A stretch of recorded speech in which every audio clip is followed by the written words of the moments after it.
வேற ஒன்றும் இல்லை. அண்ணனோட நிலைமை எப்படி இருக்க வேண்டும் கவலைக்கிடமா இருக்கு. நாங்கள் ஒரு ஆட்டோவில் பின்னாடி பேரு கடை கொடுத்துட்டே வரோங்க. அந்த நிலைமைக்கு எங்களை தள்ளி விட்டாங்க. டிக்கெட் 30 ரூபான்னு சொல்லி வேலையும் வாங்குறாங்க. திருச்செந்தூர் வந்துட்டேன். இப்போ நாங்கள் லாக்கர்லாம் ட்ரெஸ்லாம் கொஞ்சம் வச்சுட்டு பீச்சில் குளிக்கிறதுக்காக போயிட்டு இருக்கோம். பேக்கெல்லாம் வச்சுட்டு ஃபஸ்ட்டு குளிக்க போகலாம்னு சொல்லிட்டு ஸ்ட்ரெயிட்டாக பீச்சுக்கு போனோம்.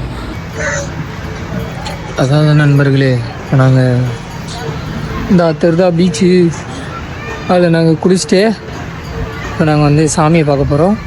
மணி வந்து 2 2ஆகிறது.